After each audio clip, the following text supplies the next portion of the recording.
Okay then, so you can see there that two different congregations doing exactly the same tune, and I think you'll agree that they sound completely different.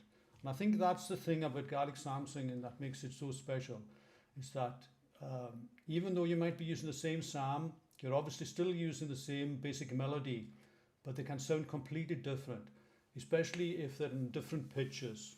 That also adds another thing to it. So what I'm going to do is I'm going to use this recording that we've got from a good friend of mine, late Donald Norman Smith from Barbas, who sings in a real traditional style. And this is an example. I'll let you listen to it first, and then I think there are certain things that you'll notice about it that also is a very distinct quality of Gaelic psalm singing. Let's hear it.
Okay, so I just love that. I mean, I think that's really Gaelic psalm singing trad style as good as when I heard it. First of all, it brought tears to my eyes.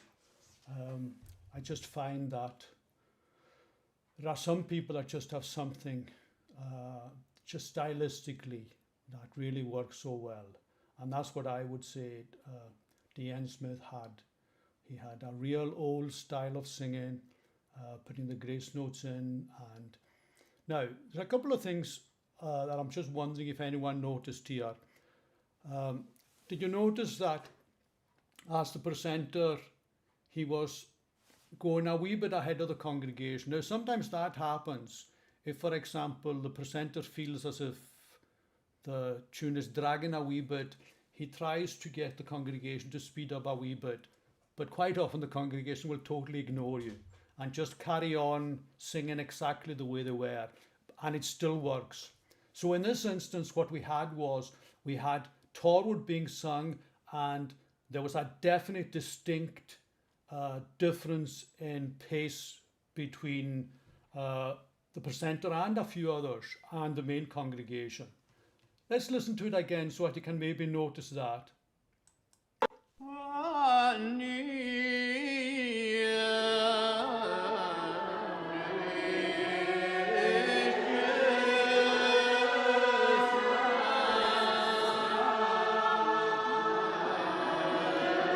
The congregation are way behind.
Okay, did you notice that? But it still really works so well. It's still got the spirit, it's still got the feel, it's got the whole thing, and there's scope within the whole of it that allows for these different people going at different tempos. Now, you wouldn't be able to get away with that at all if it was a choir, but as a congregation, it works really, really well. So let's just look at this. Now, the other thing that I noticed as well with Torwood, I don't know how familiar you all are with Torwood, but there's a lot of the presenting lines that you have. The presenting lines are usually quite similar with just a few different variations. But in Torwood, the second line that you have here on the second verse, there's usually two ways of doing it. And this line here can be very different. Okay.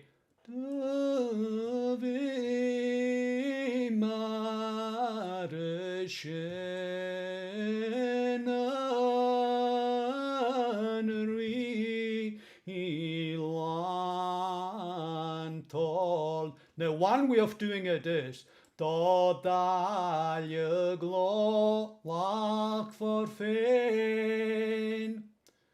that's one way of doing it.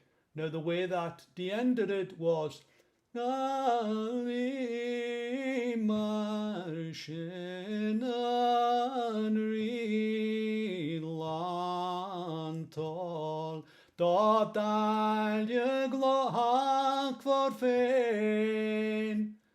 that's different. So in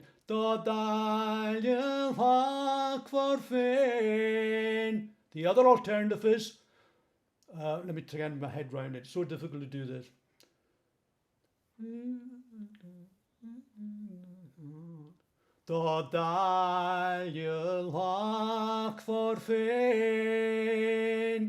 Now that happens occasionally with some psalms, some psalm tunes, where there's a bit of a difference. Um, and there's another tune we haven't really done it that's done very very differently, say in Harris from Lewis, and that's Walsall, another one of my own favorite tunes. So I think what we'll do is let me just sing through this the way that we would do it in the psalm. And it's just, I think the key's just about right here. Now the other thing about this tune Torwood that's quite good is that you actually start off with the highest note. So a lot of psalm tunes that, say for example, a tune like Bangor or something like that, you've got to be very careful how you pitch it. And if you start off, it can go really, really high. Now the good thing about Torwood is all I have to do in Torwood is think of, you start off with the highest note. So let me just pitch it.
Let's listen to the actual melody.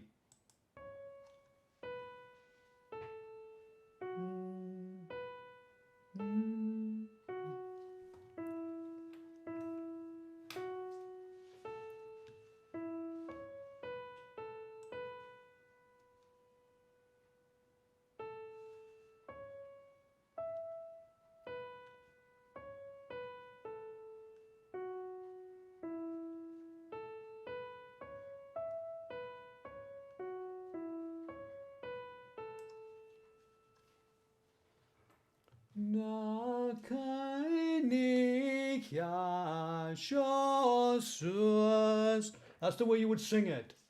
But in Gaelic, that's the way you would sing it if you're going to be following the music. Na kaine kya shosus.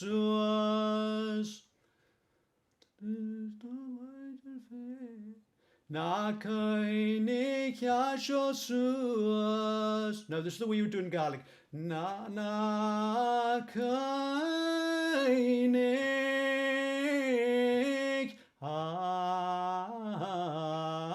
shosus. It's really difficult to do this because you're so used to doing the whole thing all the way through, and to isolate the lines. Na kaine kya shosus, na kaine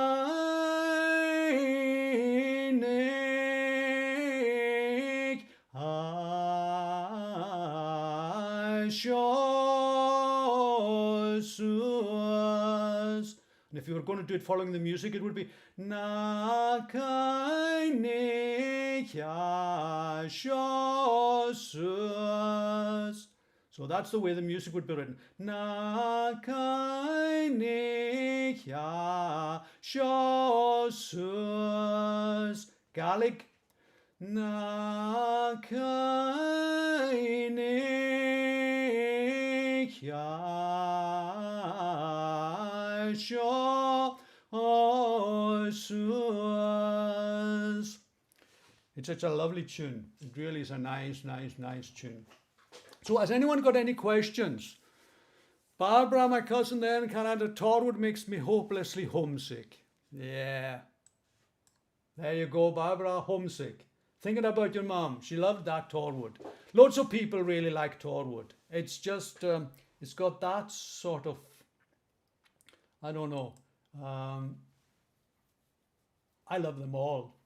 But it's amazing when you go back and you're actually just going over them again and things that you end up. Barbara, you would remember D.N. Smith, Dolnori Smith from your own neck of the woods in Barvas there. Let's listen to him again. I really love his presenting.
And just when I'm listening to this, it really makes me realize something else that some people used to do is they wouldn't sing the whole thing all the way through. They would just come in at certain points.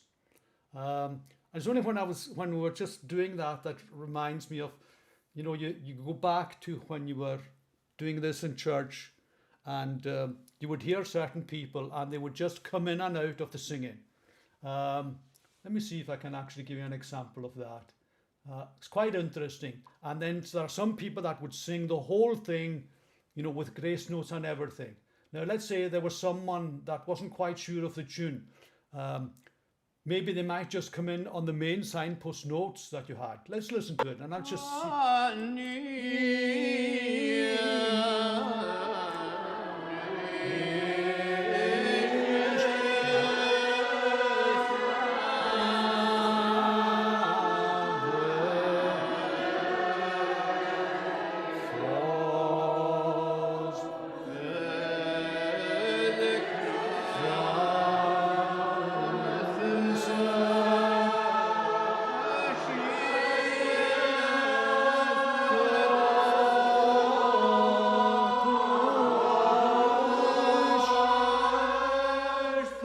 see what I mean? You know, it's really funny. It's amazing the things that come back to you, that you remember from when you were in church. But I think that's the great thing about a congregational singing Gaelic psalms. There was so much freedom for people to be able to take part and not feel embarrassed or in any way feel as if their voice was going to stick out. You were part of the whole thing, and you came in and sang, and there were, like I said, people that would sing the whole thing all the way through. And a lot of people ask the question, you know, when will you take breaths? Well, you took a breath whenever you felt like it, because there was no pauses. I've said this many a time on all my previous workshops. You don't have any silence at all in Gaelic psalm singing. So you don't have gaps where there's total silence like you have in a choir. So there's always someone singing, and the presenter will also come in while the congregation is finishing the end of the line. So he's coming in right at the start. Let's see what Dean does on this one.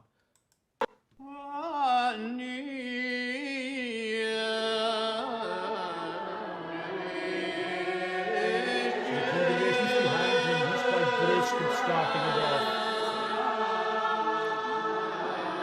They're just doing it at their own pace.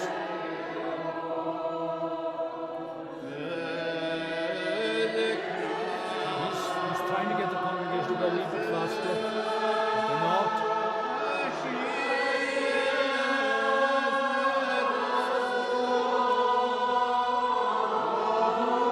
And they live at pace.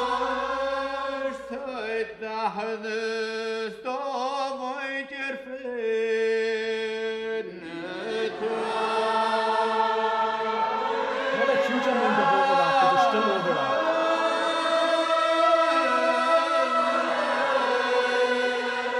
The congregation are lagging behind. That's really nice.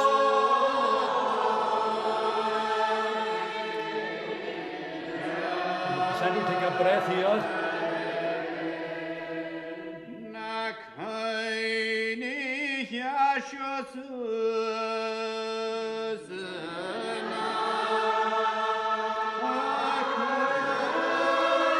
So what a lot of presenters would do is they would always make sure that they carry on at the end of the presenting line, taking the congregation.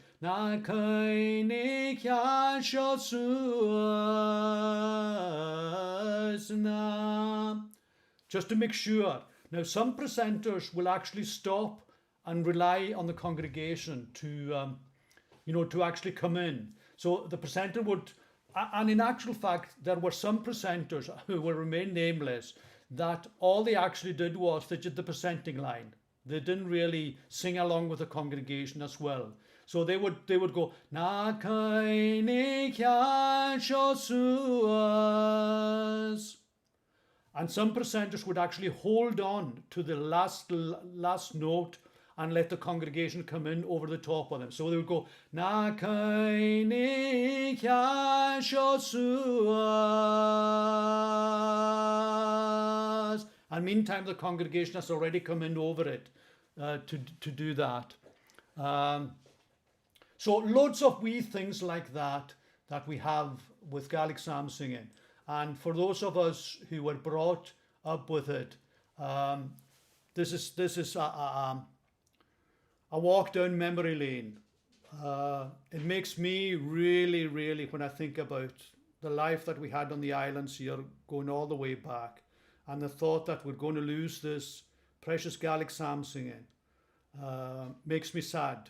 But we've got great recordings, and I'm hoping that people will be encouraged to maybe form wee groups and actually try and keep this tradition going, because it is so special. And people who have never ever heard it before, even in Scotland, there's loads of people that have never really heard Gaelic psalm singing before.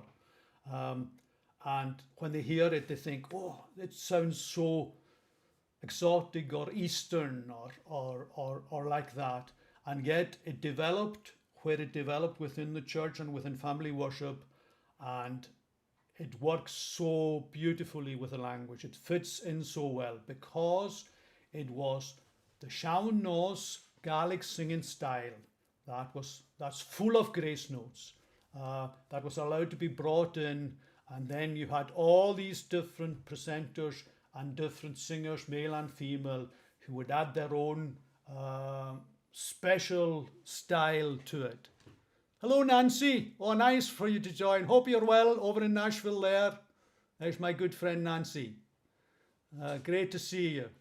And as I said,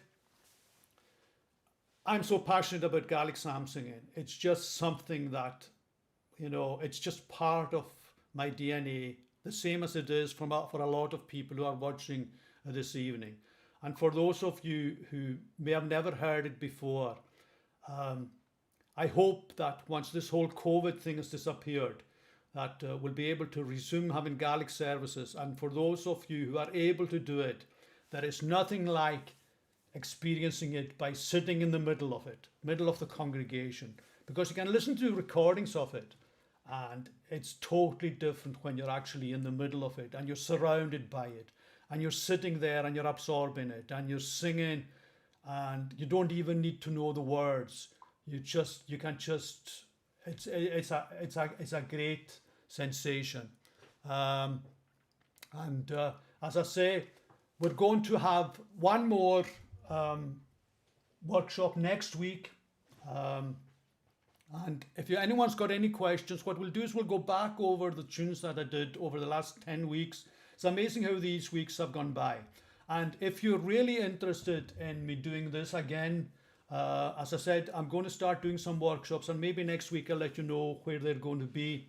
But I'll be doing it completely in Gaelic, the whole thing, workshop and everything through the medium of Gaelic. So, and there'll probably be something similar to, I think, in maybe about 10 weeks, as far as I know, and I'll be doing a different tune every one of these. So we'll go through 10 tunes. Now, we've only managed to go over about 4 tunes this time, because I was keen for those who didn't really know anything at all about Gaelic psalm singing and weren't Gaelic speakers or anything like that, that it's not hugely vital for you to be able to speak the language. It's what takes the time is learning the musicality of it. So you could easily la it.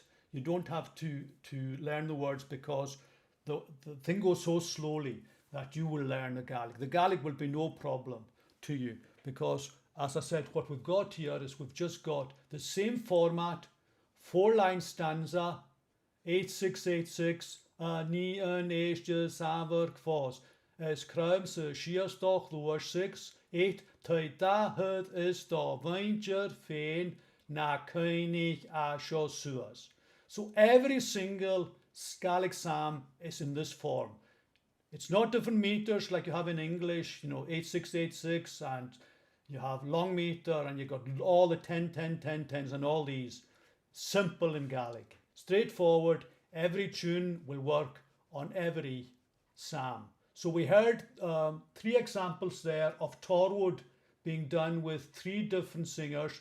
And let me just go through so that you can just get a wee example and show how the same psalm tune sung sounds so different if it's pitched different and it's a different congregation. So let's hear Alan Gunn, the late Alan Gunn, first.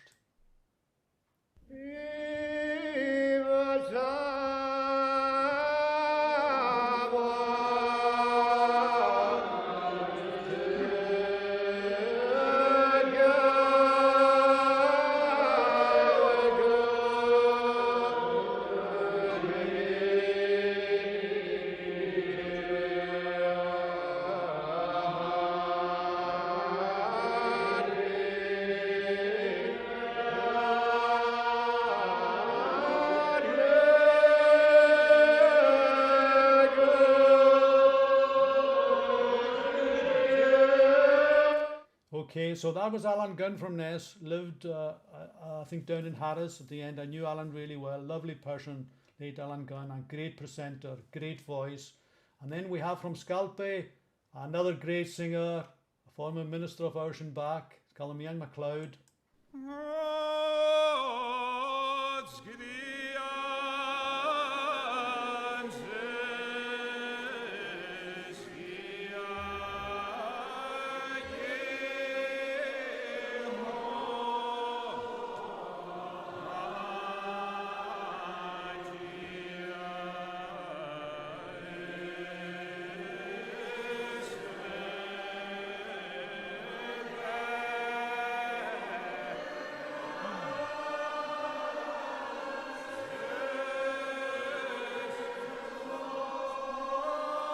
Okay, and then finally we've got D.N. Smith from Barbers, the late D.N. Smith.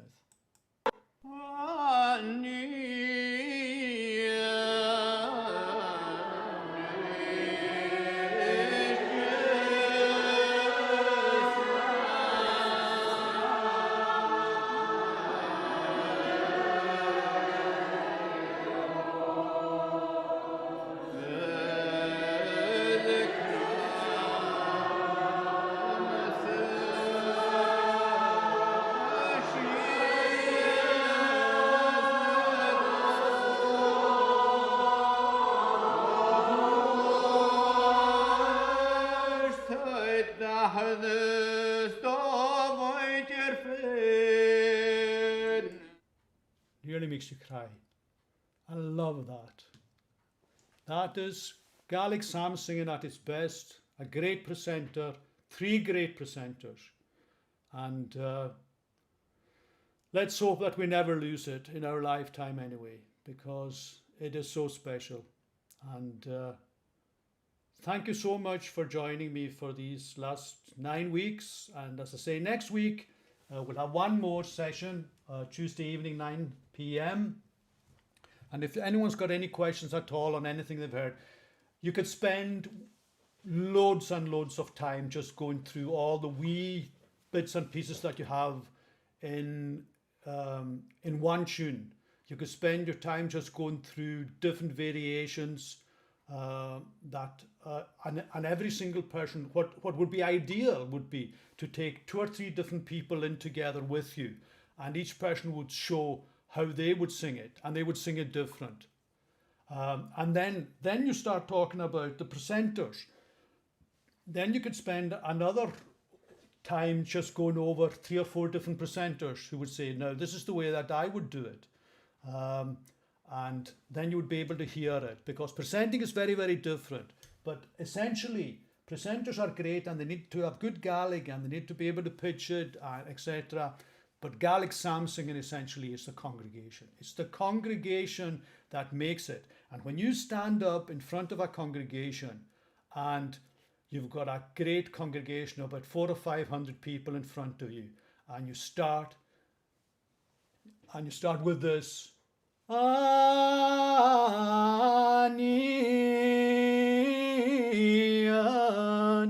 that wave of sound hits you with a congregation singing. You almost don't need to do anything. The presenter hardly needs to do anything, because the congregation has taken over the whole thing. And that's it, in essence, Gaelic psalm singing. So listen, hope you're, and Davine, thanks so much for sending your recording from last week. So if anyone wants to send me any examples of their singing or their attempts, send them to me, please. And I'm happy to give feedback on anyone who wants to try to do it.